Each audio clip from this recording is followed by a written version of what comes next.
January 12, 1948. A wrecking ball swung through the cold morning air on Riverside Drive in Manhattan and struck limestone. The target was the Schwab Mansion, a 75-room palace that had cost $7 million to build 40 years earlier. Charles Schwab's widow had tried desperately to sell it, but no buyer would pay even the annual property taxes. The mansion that required 4 years and 2,000 workers to construct came down in 6 weeks. Its marble fireplaces were shipped to a Florida hotel, its bronze fixtures melted for scrap, its carved oak paneling sold by the pound. This is the story of why America systematically demolished hundreds of its greatest architectural achievements, tearing down palaces built to last forever, because the fortunes that created them couldn't sustain them. The destruction began on Fifth Avenue and spread outward like a contagion.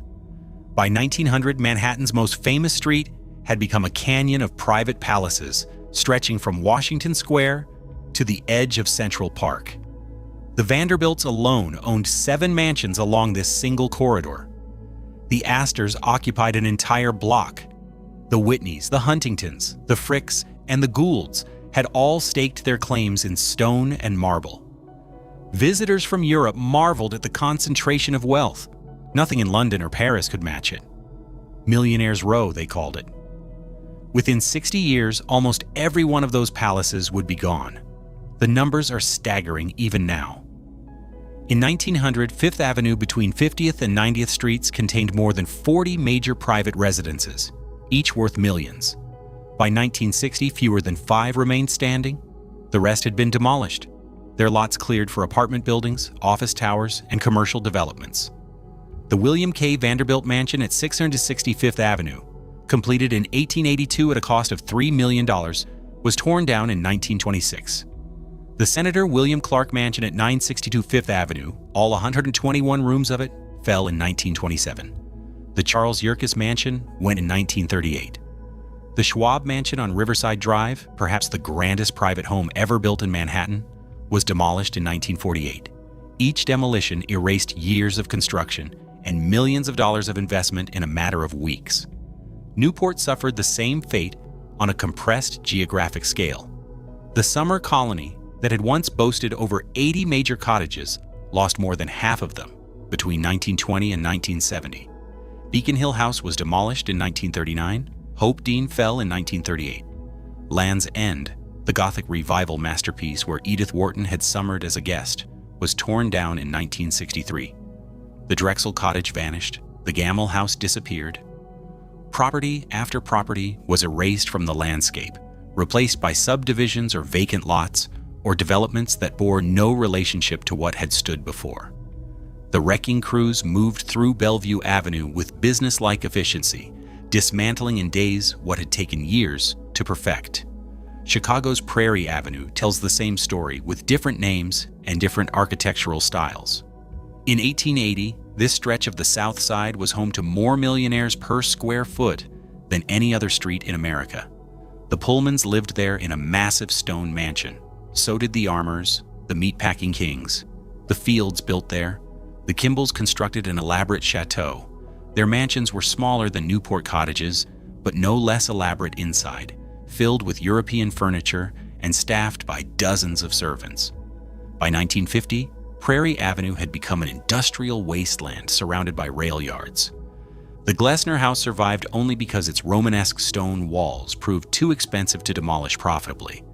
The Kimball Mansion became a warehouse before eventually falling. Most of the others simply disappeared, without ceremony. Philadelphia lost Rittenhouse Square's great houses one by one through the same decades. Boston watched Beacon Hill's largest mansions subdivided into apartments, or demolished for institutional buildings. San Francisco's Nob Hill Palaces burned in the 1906 earthquake and fire. The families who had built them chose not to rebuild as private homes. The Hopkins Mansion became the Mark Hopkins Hotel. The Stanford Mansion was donated to become a school. The Crocker Mansion was never reconstructed at all. Across America, from coast to coast, the pattern repeated itself with depressing consistency. The greatest private residences ever constructed in the New World were systematically destroyed within a single generation of their completion. The salvage operations became an industry unto themselves, employing specialists who stripped these mansions before the wrecking balls arrived. When the Clark Mansion came down, dealers moved through it first like archaeologists. The marble fireplaces went to collectors in Palm Beach. The bronze fixtures were cataloged and melted for their metal value. The carved woodwork was dismantled panel by panel and shipped to buyers across the country. Some pieces ended up in museums as examples of Gilded Age craftsmanship. Others disappeared into private collections and were never seen publicly again.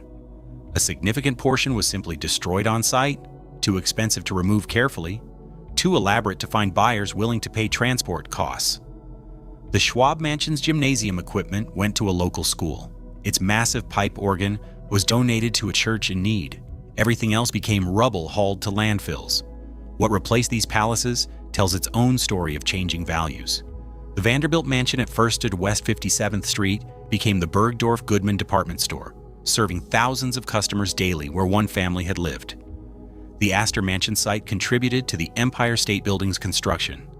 Senator Clark's 121-room palace was demolished to make way for an apartment building containing 39 units for 39 families. The lots that had held single wealthy households now housed hundreds of middle-class residents. The exclusivity that the original owners had prized above all other qualities was erased completely and deliberately. The speed of destruction accelerated dramatically after 1929. The stock market crash didn't just impoverish the families who owned these mansions, it destroyed the entire economic logic that had made them possible to maintain. Before the crash, wealthy families had kept these properties as statements of permanent dynasty. After the crash, the mansions became unsaleable liabilities dragging down entire estates. No one wanted to buy a 75-room palace that cost $200,000 a year to operate.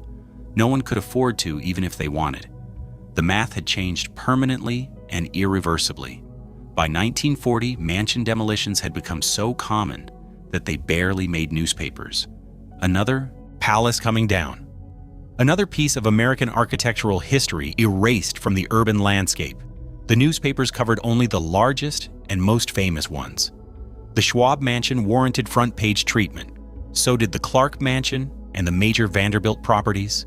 But dozens of smaller palaces vanished without public comment or preservation efforts.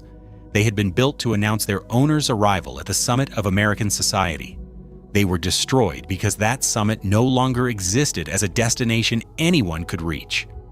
The question that lingered over every demolition was always the same. Why couldn't these families save their own houses? These were still wealthy people by any normal standard of measurement. The Vanderbilts hadn't become poor in any meaningful sense. The Astors retained enormous fortunes spread across multiple generations. The grandchildren of the original mansion builders often possessed more money in absolute dollar terms than their grandparents had commanded. Yet they couldn't keep a single house standing without extraordinary measures. They chose demolition over preservation. They chose destruction over the burden of maintenance. Something in the fundamental equation had changed permanently. The mansions were built for a world that vanished beneath their owners' feet. That was the simplest answer anyone could give. The federal income tax hadn't existed when Cornelius Vanderbilt II commissioned his Fifth Avenue Palace in the 1880s. Servants had cost almost nothing compared to later decades. Property taxes had been nominal fractions of assessed value.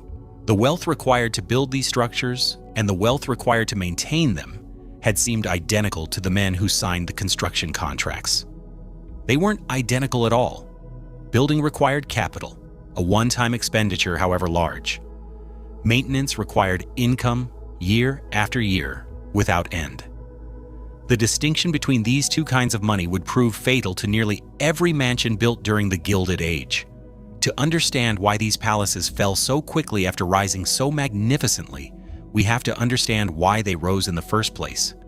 The men who built them weren't simply rich by the standards of their time. They were the richest Americans who had ever lived up to that point, commanding fortunes that dwarfed anything the young country had seen before. Rockefeller, Carnegie, Vanderbilt, Morgan, Frick. These names represented concentrations of wealth that rivaled European royalty, and they faced a problem that no amount of money could solve by writing checks. They needed to prove they belonged among the elite. They needed to establish that their families mattered. They needed credentials that couldn't be bought directly, but had to be constructed, literally, in stone. The Gilded Age began in the wreckage of the Civil War and exploded into something America had never seen. Between 1865 and 1900, the country industrialized with breathtaking speed. Railroads connected coasts. Steel mills transformed cities. Oil refineries created fortunes overnight. The men who controlled these industries accumulated wealth on a scale that dwarfed European aristocracy. John D. Rockefeller's net worth peaked at nearly $1 billion in an era when the entire federal budget was $525 million. Andrew Carnegie sold his steel empire for $480 million in 1901. Cornelius Vanderbilt left $100 million when he died in 1877. His son doubled it within 8 years. These weren't just rich men, they were richer than anyone in American history had ever been. But wealth alone meant nothing in the social hierarchy of the 1870s. The old families of New York, the Astors and Livingstons and Schuylers, looked down on the new industrial fortunes with unconcealed contempt. Money earned from railroads smelled of coal smoke. Money from steel carried the stench of immigrant labor. Money from oil was simply vulgar. The established aristocracy had inherited their positions through generations of respectable mercantile trade. They weren't about to welcome men whose grandfathers had been farmers into their drawing rooms. The gatekeepers enforced their boundaries ruthlessly. Mrs. Caroline Schermerhorn Astor, married to the grandson of John Jacob Astor, appointed herself the arbiter of New York society. With her social advisor, Ward McAllister, she compiled a list of acceptable families. The number was 400, supposedly because that was how many guests could fit comfortably in her ballroom. Anyone not on the list simply didn't exist socially. Invitations to her annual ball determined who mattered and who didn't. New money was explicitly excluded. The Vanderbilts weren't invited. Neither were the Rockefellers or the Carnegies. They had more money than Mrs. Astor could count. It made no difference. The new industrialists faced an impossible situation.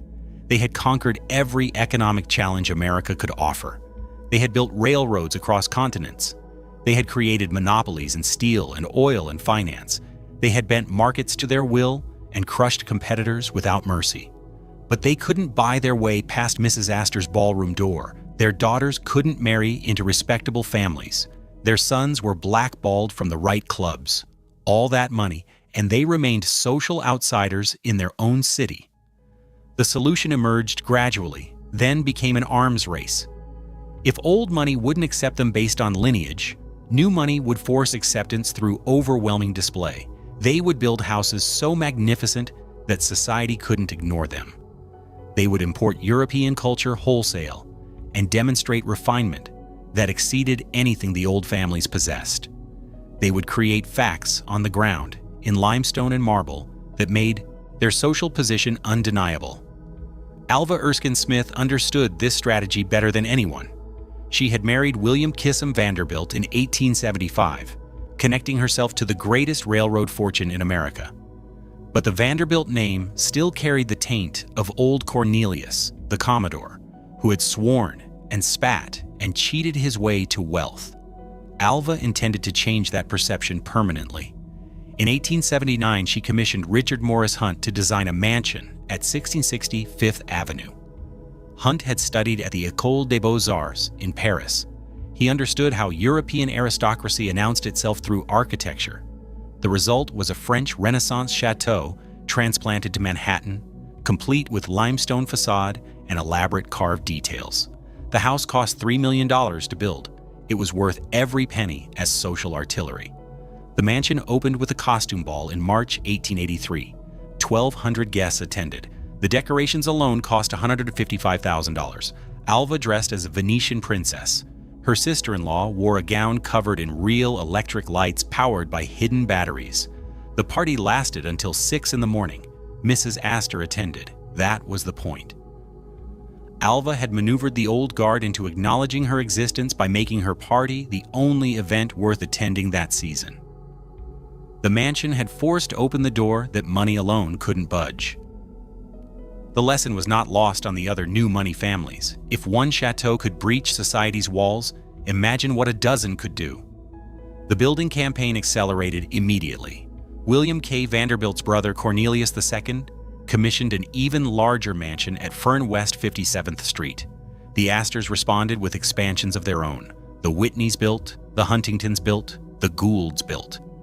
Each family tried to outdo the others in scale and magnificence. The competition fed on itself, driving costs higher and designs more elaborate with each passing year. Newport became the summer theater for this architectural warfare. The Rhode Island resort had been fashionable since before the Civil War, but the new money families transformed it completely. They bought oceanfront lots along Bellevue Avenue and Ochre Point. They commissioned summer cottages that dwarfed the permanent residences of European nobles. Marble House cost William K. Vanderbilt $11 million in 1892. The Breakers cost his brother Cornelius $7 million in 1895. Rosecliff cost Herman Ulrichs $2.5 million. Rough Point cost Frederick Vanderbilt over $1 million. These weren't homes in any conventional sense. They were fortifications in a social war, built to establish dominance through sheer, overwhelming presence. The philosophy driving these constructions was explicit and unapologetic. Wealth should be visible.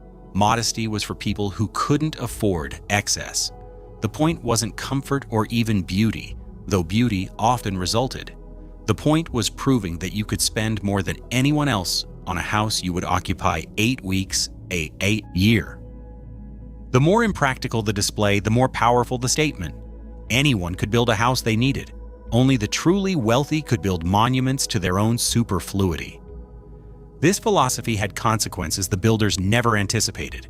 They were constructing structures that required their level of wealth to maintain.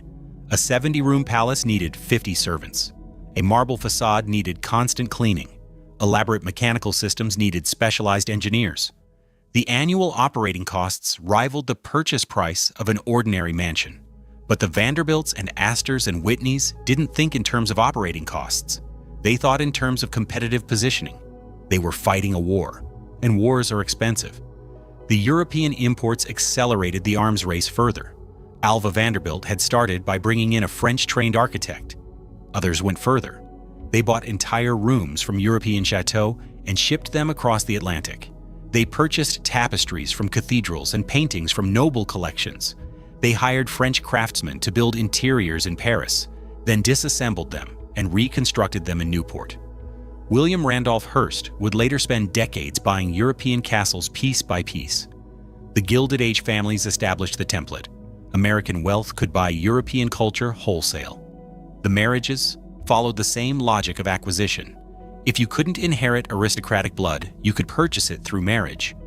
American heiresses began crossing the Atlantic in search of titled husbands. Consuelo Vanderbilt married the Duke of Marlborough in 1895. Her dowry was $2.5 million in railroad stock, plus $100,000 annual income. The Duke got money to restore Blenheim Palace. The Vanderbilts got a duchess in the family. Similar transactions occurred by the dozens. American fortunes bought British titles, French chateaux, Italian palazzos. The new aristocracy was constructing itself piece by piece. By 1900, the social war was essentially won.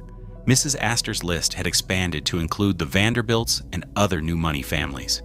The distinctions between old and new fortunes had blurred into irrelevance. The mansions along Fifth Avenue and Bellevue Avenue represented the absolute pinnacle of American wealth and taste. Nothing in Europe could match them for concentrated magnificence. The families who built them had achieved everything they sought. They had proven their supremacy in the only language American society understood: overwhelming, undeniable display. But they had built on assumptions that were already crumbling. The federal government would soon assert powers it had never exercised. The Income Tax Amendment was ratified in 1913. The social consensus that celebrated visible wealth was shifting. The servants who staffed these palaces were organizing unions. The fortunes that seemed infinite were about to be divided among heirs who would divide them further. The men who built these monuments believed they were establishing permanent dynasties. They were actually building their own obsolescence in stone. The Vanderbilts built more than any other family. They had more money to spend and more points to prove. Old Cornelius, the Commodore, had died in 1877, leaving $100 million and a reputation for crudeness that embarrassed his descendants. His son William Henry doubled the fortune but couldn't shake the family's arrivista status. The grandchildren inherited both the money and the problem. They solved it through construction on a scale America had never witnessed. Cornelius Vanderbilt II took up the burden of being the responsible heir. He inherited the largest share of William Henry's estate in 1885, approximately $70 million, plus control of the New York Central Railroad. His younger brothers received smaller portions and fewer obligations. Cornelius got the weight of the family name. He approached the responsibility with grim determination. Friends later remarked that he never seemed happy. The mansion building was duty, not pleasure. His Fifth Avenue residence at Warren West 57th Street became the largest private home in Manhattan history.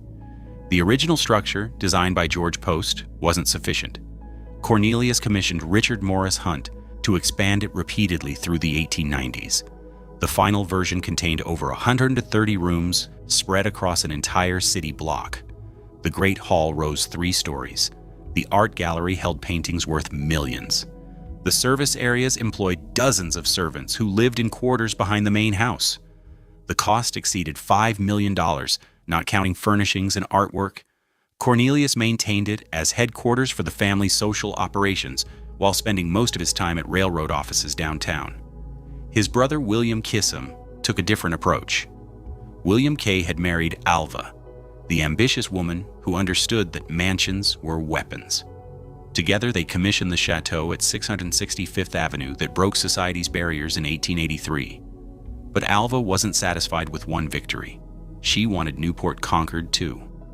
Marble House became her summer campaign headquarters. The design drew directly on the Petit Trianon at Versailles. The exterior was white marble, the interior was gold.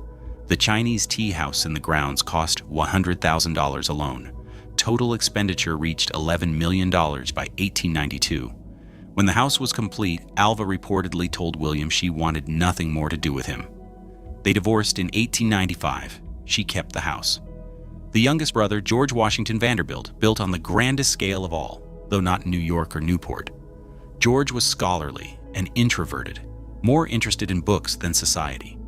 He chose to construct his monument in the mountains of North Carolina, far from the competitive arena his brothers inhabited.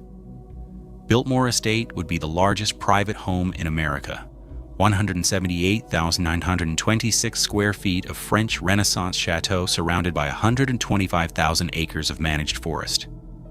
Richard Morris Hunt designed it. Frederick Law Olmsted landscaped the grounds.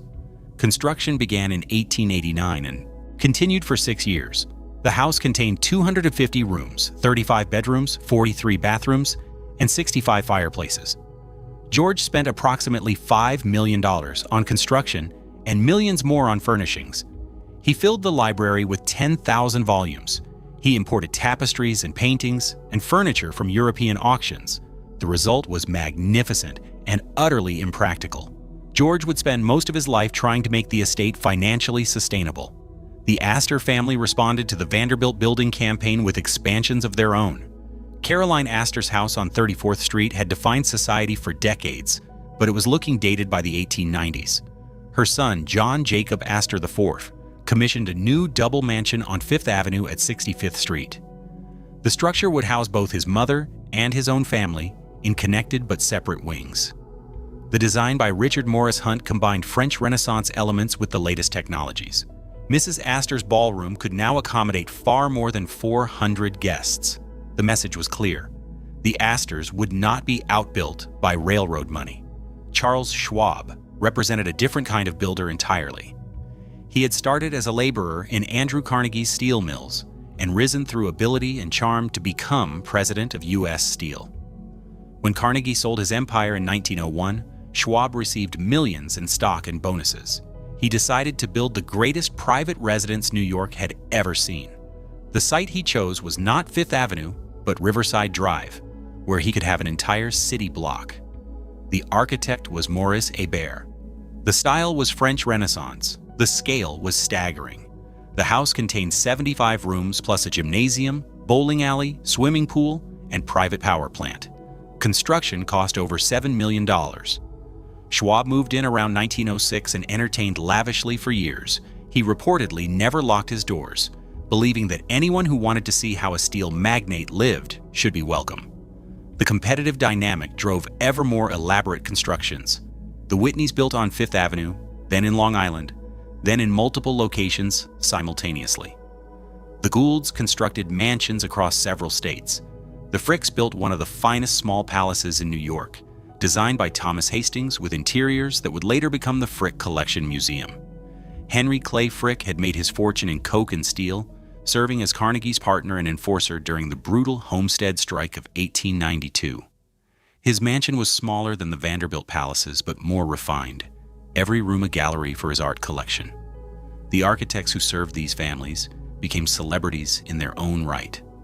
Richard Morris Hunt dominated the field until his death in 1895.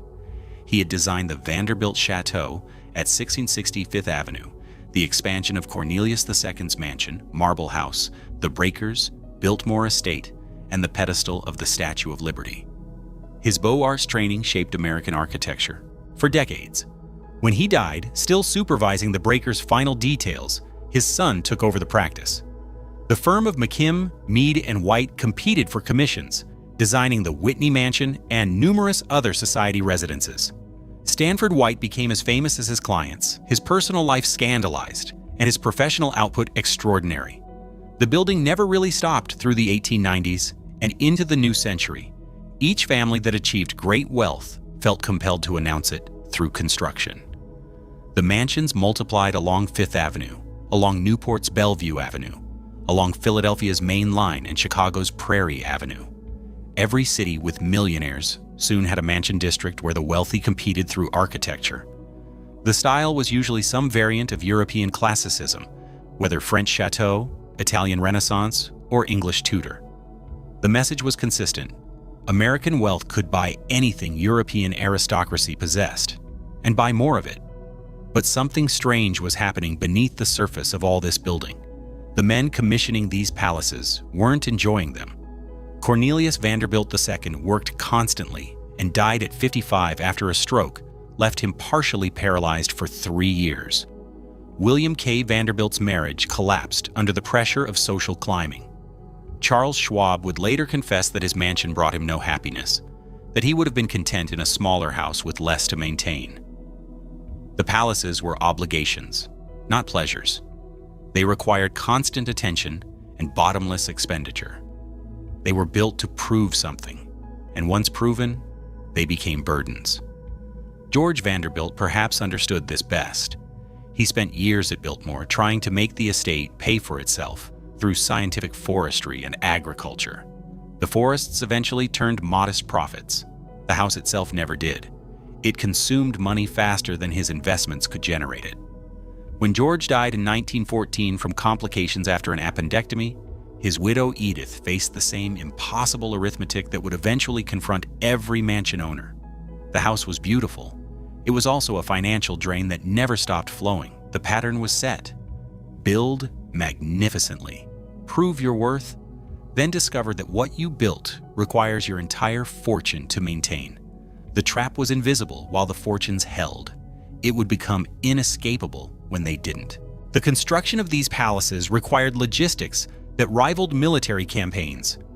When Cornelius Vanderbilt II decided to rebuild the breakers after fire destroyed the original wooden cottage in 1892, he gave Richard Morris Hunt an impossible deadline: design an Italian Renaissance palace, make it completely fireproof, finish in time for the summer season of 1895.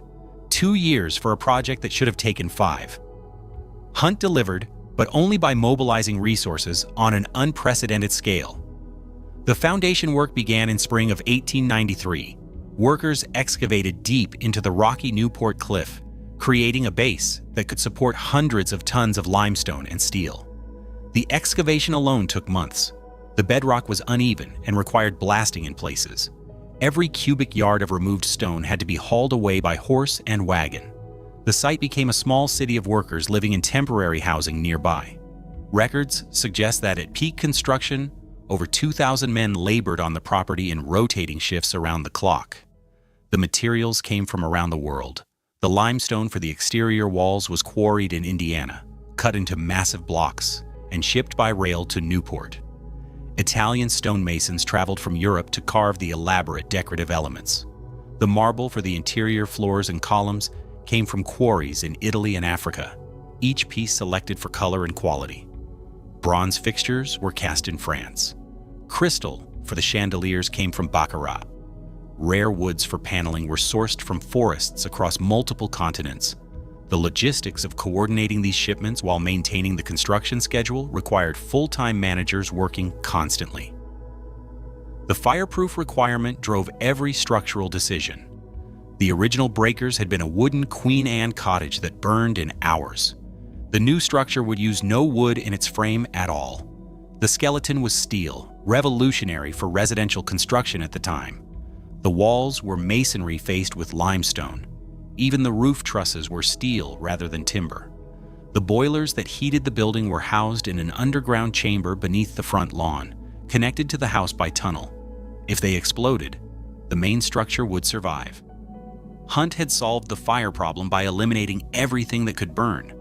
The music room demonstrated the extremes these families would pursue. Cornelius wanted a room worthy of formal concerts and recitals. Hunt designed it, but the actual construction happened in France. The firm of Allard et Fils built the entire room in their Paris workshops, carving every panel and molding to exact specifications. When complete, workers disassembled the room piece by piece. Each element was numbered and packed for transatlantic shipping. French craftsmen then traveled to Newport to reassemble everything inside the steel frame Hunt had prepared. The walls weren't covered in gold leaf as many assumed. They were covered in platinum, which Alice Vanderbilt preferred for its subtler sheen. The cost of platinum alone was staggering. This pattern of building abroad and shipping to America became standard practice. William K. Vanderbilt's marble house contained a Gothic room built entirely in France and transplanted to Newport. The Elms, built for coal magnate Edward Berwind, featured interiors created in Paris by Allard et Fils and shipped across the Atlantic. Rosecliffe's ballroom was modeled on Versailles and executed by French craftsmen working on American soil. The families didn't trust American artisans to achieve European levels of refinement. They imported the craftsmen along with the materials. The Schwab Mansion in New York presented different logistical challenges. The site on Riverside Drive covered an entire city block. The foundation had to be excavated through Manhattan bedrock while maintaining the stability of surrounding streets. The steel frame rose story by story through 1904 and 1905. The exterior was granite and limestone. The interior contained innovations that pushed the boundaries of residential technology. The swimming pool was one of the first in a private Manhattan home. The gymnasium included the latest exercise equipment. A power plant in the basement generated electricity for the entire structure independently of the city grid. Schwab could host hundreds of guests while the house ran on its own power supply. The attention to mechanical systems reflected the era's technological optimism. The breakers featured both gas and electric lighting, with switches to convert between them if one system failed. The bathrooms had 4 faucets each, delivering hot and cold fresh water plus hot and cold seawater pumped from the Atlantic and heated in rooftop tanks.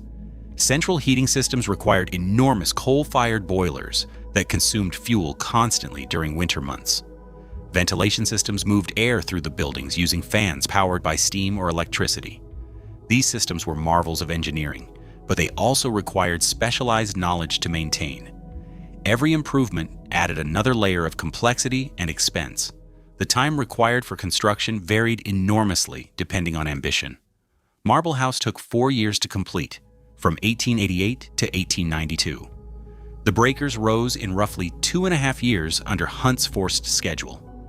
Biltmore required 6 years, from 1889 to 1895, and even then, George Vanderbilt continued adding to the grounds and outbuildings for years afterward. The Clark Mansion on Fifth Avenue took 3 years. Smaller mansions could be finished in 18 months to 2 years. Larger projects stretched indefinitely as owners demanded changes and additions. The workforce that built these mansions represented a cross-section of the era's labor force. Skilled European craftsmen commanded high wages and were treated with relative respect. Italian stonemasons, French woodcarvers, and German metalworkers brought techniques that American workers hadn't yet mastered. Below them worked layers of less skilled laborers, many of them recent immigrants earning modest daily wages for physically demanding work. The construction sites were dangerous. Falls were common. Equipment failures caused injuries. No safety regulations existed in any modern sense. The mansions rose on the backs of workers whose names were never recorded in the final accounts. The cost accounting for these projects revealed the priorities of their owners. Construction costs typically represented only the beginning. The breakers cost approximately $7 million to build, but furnishing and decorating added millions more. Marble House's construction cost of $11 million included both structure and interiors, but Alva Vanderbilt spent additional fortunes on the grounds and the Chinese tea house. Biltmore's $5 million construction cost was dwarfed by the expense of landscaping 125,000 acres and filling 250 rooms with furniture and art. The houses were shells. What went inside them doubled or tripled the investment. When the construction ended and the decorators departed, the families moved in to discover what they had created. The rooms were magnificent. The craftsmanship was extraordinary. The technology represented the cutting edge of comfort and convenience. But the houses also revealed their demands immediately. The heating systems needed constant feeding. The armies of servants required management. The grounds needed maintenance. The beautiful things needed cleaning and preservation. The mansions were not just possessions, they were obligations that began the moment the last worker left and continued without pause until the buildings were demolished or given away. The men who commissioned these structures understood construction. They had built railroads and steel mills and oil refineries. They knew how to create things at scale. What they didn't fully grasp was the difference between building something once and maintaining it forever. A railroad generates revenue that pays for its upkeep. A mansion generates nothing. It only consumes year after year, demanding tribute from the fortune that created it. The construction was finished. The costs had just begun. Walk through the front door of the breakers, and the first thing you see is the Great Hall, rising nearly 50 feet to a painted ceiling, designed to resemble an open Italian sky. Massive columns line the walls, their capitals gilded and elaborate. The floor is polished marble in geometric patterns. A grand staircase curves upward to the second-floor gallery, its balustrades carved from rare stone. The space was designed to overwhelm visitors before they saw anything else. It succeeded completely. The scale of these entrance halls was deliberate psychological warfare. The Clark Mansion's entrance rose 3 stories, with a skylight flooding the space with natural light. The Schwab Mansion's foyer featured marble walls and bronze fixtures that cost more than entire houses in ordinary neighborhoods. The Frick residence opened into a courtyard atrium with a fountain and garden visible through glass walls. Each family wanted visitors to understand immediately that they had entered a different world, one where normal constraints didn't apply. The Breakers' music room demonstrated what unlimited budgets could achieve. The walls were covered in platinum rather than gold because Alice Vanderbilt preferred the subtler color. The ceiling was elaborately carved and gilded. The chandeliers were baccarat crystal, weighing hundreds of pounds each. The room could accommodate over 100 guests for recitals and concerts. During Newport's social season, the finest musicians in America performed here for audiences dressed in clothes that cost thousands of dollars. The room, built in France and shipped across the Atlantic, was worth the journey. The dining rooms in these mansions could seat dozens for formal meals that lasted hours. The Breakers' dining room rose 2 stories high, surrounded by 12 columns of Algerian marble with gilded bronze capitals. The ceiling was coffered and painted. 2 enormous baccarat chandeliers hung above the table, each containing thousands of crystal pieces. The fireplace at one end was large enough to stand inside, carved from multiple types of marble in contrasting colors. 34 guests could dine here simultaneously, while servants moved through hidden doors built into the walls. The kitchens that supported these dining rooms were industrial operations. The Breakers' kitchen contained multiple cooking ranges, preparation areas for different types of food, ice boxes that required daily deliveries, and storage rooms for the vast quantities of ingredients required. A hierarchy of cooks worked under a chef who commanded wages exceeding those of many professionals. The food traveled through service corridors and dumbwaiters to arrive at the dining room hot and perfectly presented. Guests never saw the machinery behind the performance. The private quarters revealed different priorities. Alice Vanderbilt's bedroom at the Breakers was an oval room designed by Ogden Codman with 4 closets to accommodate the 7 costume changes she made each day during the social season. Her morning outfit differed from her afternoon dress, which differed from her evening gown, which differed from her formal dinner attire. Each change required different accessories and jewelry. The closets held dozens of outfits with hundreds of matching items. A paging system by her bed summoned servants from anywhere in the house. The bathrooms in these mansions featured innovations that wouldn't become standard for decades. The Breakers' bathrooms had 4 faucets, hot and cold fresh water, plus hot and cold seawater pumped from the Atlantic and stored in rooftop tanks. Saltwater baths were considered therapeutic. The fixtures were carved from marble or cast in bronze. Alice's bathtub was cut from a single block of marble weighing over a ton. Getting it into the house and up to the 2nd floor required special engineering. The plumbing alone cost more than ordinary families spent on entire homes. The libraries in these houses contained thousands of volumes, often purchased by the yard rather than by title. George Vanderbilt at Biltmore was a genuine bibliophile who read multiple languages and accumulated over 23,000 books he actually intended to study.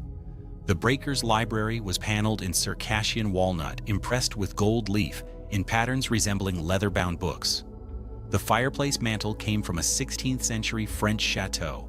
Above it was carved an inscription in French, "I laugh at great wealth and never miss it. Nothing but wisdom matters in the end." The irony of that message appearing in a $7 million palace apparently escaped everyone involved. The art on these walls represented fortunes spent in European auction houses. The Frick collection, now a public museum, shows what Henry Clay Frick accumulated: Vermeers, Rembrandts, El Gricos, Turners, works by dozens of masters. The Vanderbilts collected differently, favoring decorative arts and furnishings over paintings. The Astors assembled tapestries and sculptures. Each family's collection reflected their particular idea of what culture meant and how wealth should be displayed. The art wasn't just beautiful, it was evidence of sophistication that money alone couldn't guarantee. The grounds surrounding these mansions extended the architectural statements outdoors. The Breakers sat on 13 acres, with formal gardens, fountains, and paths leading to the cliff edge, where the Atlantic crashed against the rocks. Marble House featured elaborate gardens with the Chinese tea house that Alva Vanderbilt used for her suffrage meetings after she remarried. Biltmore's grounds, designed by Frederick Law Olmsted, covered 125,000 acres of managed forest, gardens, and agricultural land. The scale was staggering. Maintaining these grounds required armies of gardeners working year-round. The servant quarters occupied entire floors, hidden from family and guest areas. The Breakers housed 33 servants in rooms on the 4th floor, under the mansard roof. These were comfortable by contemporary standards, each with a bed, dresser, and window, but they were also separate from the world below. Hidden corridors allowed female servants to move through the house without being seen.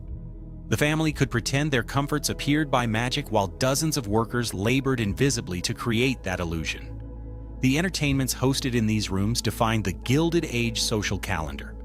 Alva Vanderbilt's costume ball of 1883 became legendary, with guests spending thousands on their outfits. Mrs. Astor's annual ball determined social standing for the entire season. The parties at Newport during the summer rivaled anything European aristocracy could offer. Orchestras played. Elaborate foods were served. Fireworks lit the sky. Guests arrived in carriages, later in automobiles, wearing jewels worth more than factories. The mansions existed for these moments, built as stages for performances of wealth. The ironies embedded in these structures were invisible to their creators. They built rooms to prove their culture while buying art by the shipload. They constructed libraries filled with unread books. They carved mottos about wisdom into walls that celebrated nothing but excess. The mansions were statements about permanence, made by families whose fortunes were already beginning to fragment. Every elaborate room was also a maintenance burden. Every gilded ceiling needed periodic restoration. Every marble floor required specialized cleaning.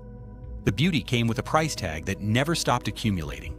The families had built monuments to their own supremacy. They had also built monuments to the impossibility of maintaining supremacy forever. The breakers cost $83,000 a year in property taxes alone. The family used it 8 weeks annually. That single number reveals the fatal flaw embedded in every Gilded Age mansion. These buildings were designed to demonstrate wealth, not to be efficient or practical. The more impractical the display, the more powerful the statement. But impracticality has a price tag that arrives every year without fail. The seasonal pattern defined Newport from the beginning. The summer colony existed from early June through late August, perhaps 12 weeks at most. Many families stayed even shorter periods, arriving in July and departing before Labor Day. The Vanderbilts typically occupied the breakers for 8 weeks, sometimes less if business called them back to New York. During those 8 weeks, the house ran at full capacity. Dozens of servants worked around the clock. The kitchens prepared elaborate meals. The grounds were manicured to perfection. Parties filled the music room. Then September arrived and almost everyone left. The mansions didn't close completely during the off-season. Caretaker couples remained year-round, living in the vast, empty structures and walking through dozens of unused rooms periodically. Their job was to prevent disaster, not to maintain luxury. They checked for leaks and broken windows. They ensured the heating systems ran enough to prevent pipes from freezing. They watched for signs of deterioration and reported problems that required attention. The houses sat dormant for 44 weeks each year, monuments waiting for their brief annual occupancy. The heating systems alone consumed staggering quantities of fuel. The breakers' boilers burned over 150 tons of coal annually, most of it during the off-season when the family wasn't even present. The coal had to be delivered, stored, and fed into furnaces that required constant tending. The staff who managed these systems needed salaries year-round. The mechanical complexity meant that breakdowns were common and expensive. Every mansion of this scale faced similar demands. The furnaces never stopped, and neither did the costs. The staffing requirements scaled with the ambition of the architecture. A modest, wealthy household in 1890 might employ 5 or 6 servants. A Gilded Age mansion required 50 or more during the season. The breakers needed 58 staff members to operate properly when the family was in residence. Cooks, maids, footmen, butlers, gardeners, coachmen, laundresses, and specialized workers each had specific roles in an elaborate hierarchy. During the off-season, most were dismissed, but a core staff remained on salary to maintain the property. The payroll never stopped completely. The grounds demanded attention regardless of whether anyone was enjoying them. Formal gardens required expert gardeners working throughout the growing season. Lawns needed mowing, hedges needed trimming, trees needed pruning. The paths and drives needed maintenance. In winter, snow had to be cleared and damage from storms repaired. A 13-acre estate like the breakers employed a permanent grounds crew whose salaries added up quickly.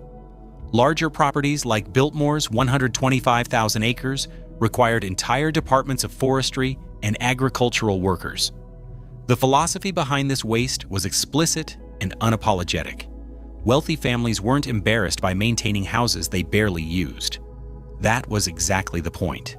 Anyone could buy a house they needed and lived in year-round. Only the truly rich could maintain palaces that sat empty most of the time. The waste demonstrated surplus. It proved that the family had so much money they could afford to spend hundreds of thousands annually on properties they occupied for a few summer weeks. The more impractical, the more impressive. This philosophy worked perfectly as long as fortunes remained stable and enormous. Cornelius Vanderbilt II inherited approximately $70 million in 1885. At conservative investment returns, that fortune generated millions in annual income without touching the principal. Spending $500,000 a year on multiple mansions left plenty for everything else. The math seemed bulletproof. The fortune was essentially infinite. The costs, however large, could never exhaust it. But fortunes don't remain concentrated forever. The Vanderbilt wealth peaked with William Henry's $200 million estate in 1885. He divided it among his children. Cornelius II received the largest share, but his brothers and sisters received substantial inheritances too. When each of them died, their estates were divided again among their children. Every generation diluted the fortune further.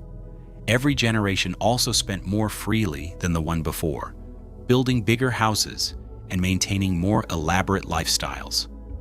The distinction between a fortune and an inheritance became critical. A fortune generates income that exceeds expenses. You can spend lavishly and still grow richer each year. An inheritance is a fixed sum that depletes as you spend it. You can live well for a time, but eventually the money runs out. The men who built the Gilded Age mansions possessed fortunes. Their grandchildren inherited what remained after division and spending. The difference was invisible at first, but ultimately fatal. The property tax burden grew heavier each decade. The mansions had been built when property taxes were nearly negligible. By the 1920s, local governments had discovered that taxing these palaces generated substantial revenue. The breakers' $83,000 annual tax bill would be the equivalent of well over $1 million today. That was just one property. Families who owned mansions in multiple locations faced combined tax burdens that consumed enormous portions of their declining incomes. The economics that made these mansions possible began collapsing before anyone noticed. The federal income tax arrived in 1913, initially modest but rising steadily. By the 1920s, top marginal rates exceeded 70%. The investment income that had seemed infinite was suddenly subject to substantial taxation. Families who had never thought about income now had to calculate it carefully. Every dollar spent on mansion maintenance was a dollar that had already been taxed heavily. The servant economy was changing simultaneously. Workers who had once accepted low wages for the privilege of employment in great houses began demanding better compensation. Unions organized domestic workers in some cities. Immigration restrictions reduced the supply of cheap labor from Europe. The 50 servants who ran a mansion in 1895 might have cost $30,000 annually in total wages. By 1925, comparable staff cost 3 times as much. The expenses rose while the income fell. No one built these mansions expecting their families to become poor. The Vanderbilts, Astors, and Whitneys seemed wealthy beyond any possible exhaustion. Their fortunes were measured in tens of millions, when most Americans earned hundreds annually. The gap between their wealth and everyone else's was incomprehensible. How could families that rich ever run out of money? The answer was structural. They had built monuments that required their level of wealth to maintain. A $7 million palace needed a $70 million fortune behind it. When the fortune shrank through division and taxation, while the maintenance costs grew through inflation and rising wages, the arithmetic eventually failed.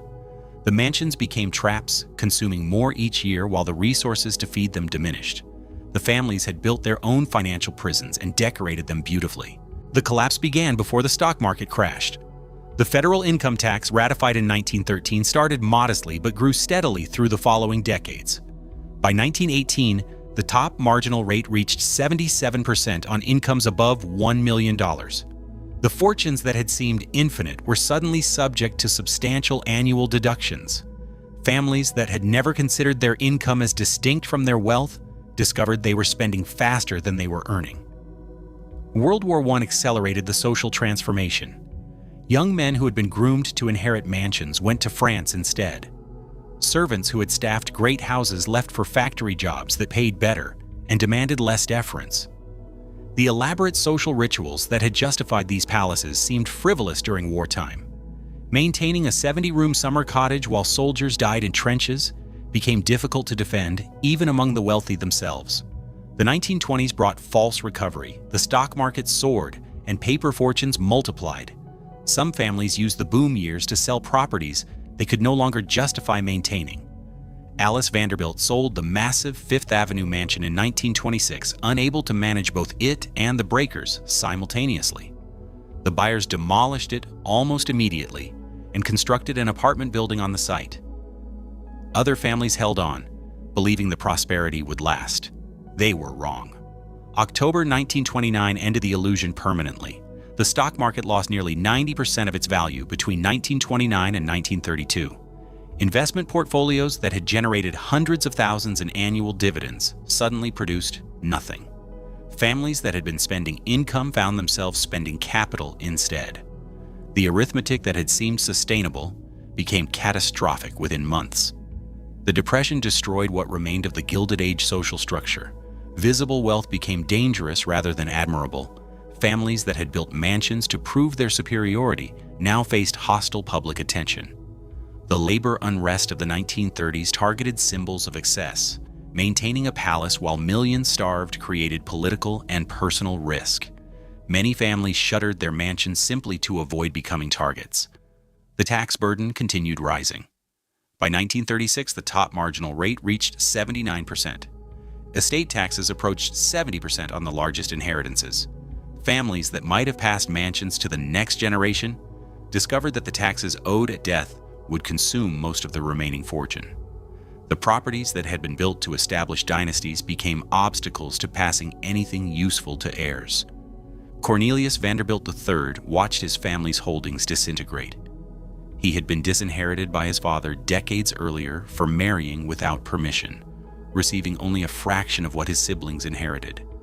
But even those siblings struggled to maintain what they had received. Alfred had died on the Lusitania in 1915. Reginald had drunk himself to death in 1925. Gertrude had her own fortune through marriage and her art career. Only Gladys remained to inherit the Breakers, and she had no means to support it. Charles Schwab's story became a cautionary tale for the era. He had built the greatest private mansion in New York, 75 rooms on an entire city block. He had entertained lavishly and never locked his doors, but his investments collapsed with the steel industry. By the 1930s, he was effectively bankrupt, living in a small apartment while his empty palace awaited buyers who never came. He died in 1939 owing money to creditors. His widow tried for years to sell the mansion. No one would pay even the cost of annual taxes. It sat empty until 1948 when it was finally demolished. The widows bore the heaviest burdens. Men died and left their wives with properties they couldn't maintain and couldn't sell. Alice Vanderbilt struggled with the Breakers for 35 years after Cornelius died. She wore black for the last 9 years of her life, mourning her youngest son Reginald while watching the fortune evaporate around her. She alternated years between Newport and New York because she couldn't afford to staff both houses simultaneously. When she died in 1934, her estate was valued at just over $10 million. Her father-in-law had been worth $200 million. 3 generations had consumed 95% of the fortune. The demolitions accelerated through the 1930s and 1940s. Families that had resisted selling during the 1920s gave up during the Depression. Properties that couldn't find buyers were sold for salvage value. Demolition contractors bid on the right to tear down mansions and sell the materials. Marble fireplaces brought a few $1,000s. Bronze fixtures were melted for scrap metal prices. Elaborate woodwork was stripped and sold by the panel. The buildings that cost millions to construct were worth more dead than alive. Newport's Bellevue Avenue became a row of missing teeth. Mansions that had housed the most prominent families in America stood empty with broken windows. Others were demolished entirely, their lots returning to grass. The summer colony that had defined American aristocracy was dissolving visibly. Families who had summered there for generations simply stopped coming. The parties ended. The orchestras fell silent. The elaborate rituals of calling cards and formal invitations became relics of a vanished world. The question that haunted every mansion owner was simple and devastating. What do you do with a property that costs more to maintain than you can afford, but cannot be sold at any price? Demolition meant destroying your family's legacy, erasing the physical proof that your ancestors had mattered. Keeping the property meant financial ruin, watching the maintenance consume whatever remained of the fortune. There was no good answer. The houses had become traps with no exit. Some families found creative solutions that delayed the inevitable. They rented rooms.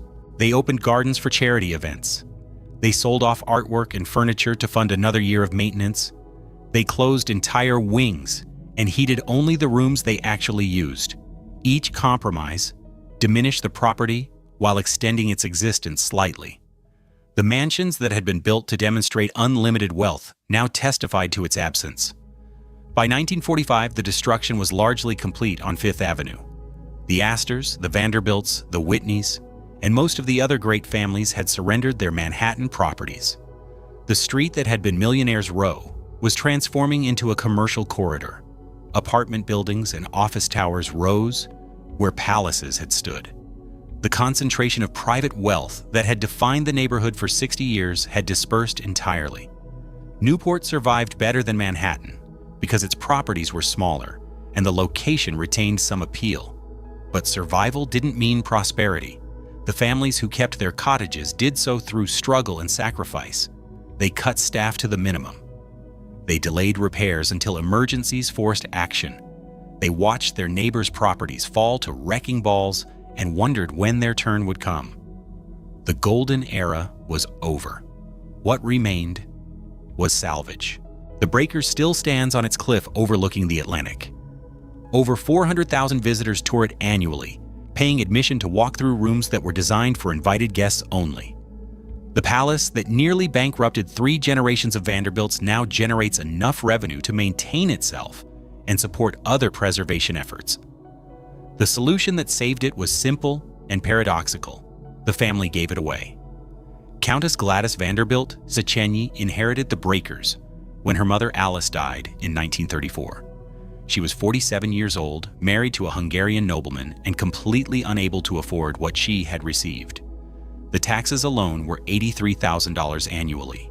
Insurance, maintenance, and minimal staffing added tens of thousands more. Gladys had no income capable of meeting these demands. The fortune that built this palace had been divided among too many heirs and depleted by decades of struggle. For 14 years, Gladys wrestled with impossible arithmetic. She opened the house for abbreviated summer seasons with minimal staff. She closed entire floors to reduce heating costs. She watched the property deteriorate in ways that would have horrified her grandfather. From 1939 to 1942, she didn't occupy it at all, staying at her sister Gertrude's Newport home while the Breakers sat empty. The war provided temporary purpose when the mansion served as an air raid shelter. That usefulness ended with peace. The Preservation Society of Newport County offered a solution in 1948. Lease the property for $1 annually. Open it to the public as a museum. The society would handle all maintenance, all operating costs, all public tours. Gladys would retain ownership and maintain a private apartment on the 3rd floor. The mansion would survive without destroying her financially. She accepted. That summer, paying visitors walked through the Great Hall for the first time. The irony was immediate and profound. The palace, constructed to prove Vanderbilt supremacy, survived by becoming democratic. Anyone with an admission ticket could see rooms once reserved for society's elite. The exclusivity that justified the building campaign was inverted completely. The mansion became famous because everyone could visit, not because access was restricted. The more public it became, the better preserved it remained. Biltmore Estate found a different path to the same destination. George Vanderbilt's widow, Edith, had struggled with the property after his death in 1914, but careful management kept it solvent. Their daughter, Cornelia, eventually passed control to her sons. The family decided to open Biltmore to paying visitors in 1930, making it one of America's first house museums at this scale. They retained ownership, but transformed the business model entirely. Today, over 1 million visitors tour Biltmore annually. The estate that George couldn't make profitable as a private home thrives as a commercial operation. The pattern repeated across surviving mansions. The Elms opened to the public in 1962. Marble House followed in 1963. Rosecliff opened in 1971. Each property that survived did so by ceasing to be private. The families who built them couldn't maintain them. The public who visits them can. Some mansions found institutional rather than tourist salvation. The Frick Collection opened as a public museum in 1935, 2 years after Henry Clay Frick's widow died. The mansion became a gallery where visitors see both the art and the domestic context that framed it. Other properties became schools or hospitals or government buildings. Properties that couldn't attract tourists or institutions face demolition or abandonment. The Preservation Society now operates 11 historic properties, including the Breakers. Admission revenue from that single mansion supports conservation across all properties. The palace that cost $7 million and threatened to consume the Vanderbilt fortune now funds an entire architectural heritage. The numbers that once meant disaster now mean sustainability. Statistics tell the survival story clearly. Newport's summer colony once contained over 80 major cottages. Roughly half were demolished between 1920 and 1970. Most survivors open to the public. Properties that remained private either had unusual financial backing or generated income through conversion. Pure private luxury at Gilded Age scale proved unsustainable almost everywhere. Fifth Avenue's Mansion District disappeared nearly entirely. The Frick Collection survives as a museum. A few properties found institutional uses. Everything else was demolished and replaced. Apartments and offices now house thousands where dozens once lived. The concentration of private wealth that defined the neighborhood yielded to commercial density. The lessons discomfort anyone who builds monuments to personal importance. The Vanderbilts spent $7 million proving supremacy. Within 40 years, they couldn't maintain what they built. The Astors, Whitneys, and Schwabs faced identical fates. Fortunes that seemed infinite proved temporary. Mansions that seemed permanent proved unsustainable. The only structures that survived were ones their owners surrendered. Sharing saves what hoarding destroys. That is the blunt conclusion of a century of mansion history. Families who clung to private ownership watched wrecking balls demolish their heritage. Families who opened their homes to the public saw them preserved for generations. The exclusivity that justified original construction became the obstacle to survival. Democracy that builders would have despised became the preservation mechanism. The Breakers stands today exactly as Cornelius Vanderbilt intended 130 years ago. Waves crash on rocks below. The limestone facade gleams. The Great Hall soars to its painted sky. The platinum walls still reflect light that once illuminated society parties. Everything physical is preserved. But meaning has transformed completely. The palace built to prove one family's supremacy now proves something else. It proves monuments outlive builders only when purpose expands beyond private display. It proves beauty survives when it becomes accessible. It proves the greatest Gilded Age achievements could only be saved by abandoning the philosophy that created them. The Vanderbilts spent fortunes establishing their place in American aristocracy. Their descendants spent decades trying to maintain what those fortunes built. The only way to preserve the legacy was giving it to everyone. The most exclusive address in Newport became the most visited. The palace designed for the few belongs now to the many. That wasn't Cornelius Vanderbilt's intention when he commissioned Richard Morris Hunt in 1893. It was the only outcome that let his vision survive. The question lingers over every preserved mansion and demolished ruin. What does it mean that $7 million couldn't buy forever? What does it say about wealth and permanence that America's richest families couldn't maintain what they built? The Gilded Age aristocracy discovered a truth their monuments now teach every visitor. You can build for eternity with platinum and marble and gold, but you cannot make wealth last forever. When the money runs out, the only salvation is letting go completely.